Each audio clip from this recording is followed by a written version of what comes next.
The Niners are holding out hope, or they have no choice but to hold out hope because of his contract. One of the two. Anyway, there's been reports that he's making strides, and they're hopeful. What should they not do when he like?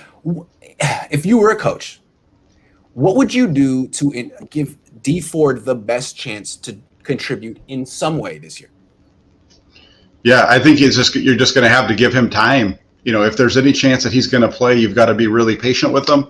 And you got a guy in Samson Ebukam who you brought in kind of to fill his role. So if Ebukam is able to play, that's your guy. And then if you need to spell him every once in a while, you give Ford, 5-10 snaps a game just to come off the bench and go at it. And that's something you do maybe towards the second half of the year, at the end of the year. It's kind of like back in, I think it was 88 or 98 or something like that when the 49ers brought in Charles Haley out of retirement, right? Yeah.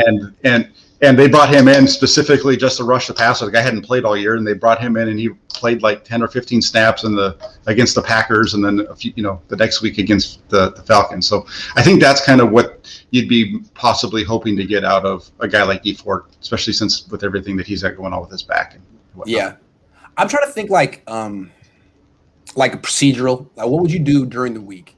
The way I look at it is, especially if you were a high school coach or a college coach, you want to set a culture. You want everyone to practice and to practice hard, especially if you're paying them $17 million. Or you don't pay college kids over the table. And high school kids, you certainly don't pay them either. But it seems like with Dee Ford, he should never practice again. This guy should never practice again. He should be limited in contact. Just, hey, man, if you can go on the field and run around, that's great. But we don't need to see anything from you in practice. We don't want any contact because the littlest contact. I saw it he was in practice. He looked good. Something happened. Never saw him again. And it was his back or something. I don't think he can ever practice. And I think that's kind of what Kansas City was doing with him at the end.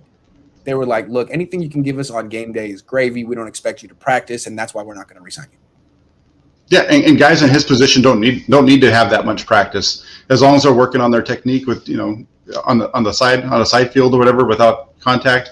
They can step into a game. They especially a guy like Ford who's been in the league long enough. He's a veteran. He knows what to expect once he gets on the field. He just needs to be healthy and able to give him full effort for 10 to 15 snaps a game. That's right. So 49ers, keep him on a side field. Don't let anyone touch him. Get him as close to 100% healthy as he can possibly be, and then put him in a game. And if he gets hurt, it needs to happen in a game. You've paid this man $30 million.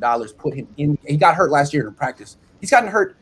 Yeah, stop letting him practice. Ridiculous. I don't know what culture you're trying to set, because you've said it already. You guys have a strong locker room. Dee Ford is the hired gun that hasn't been able to shoot, so let him shoot.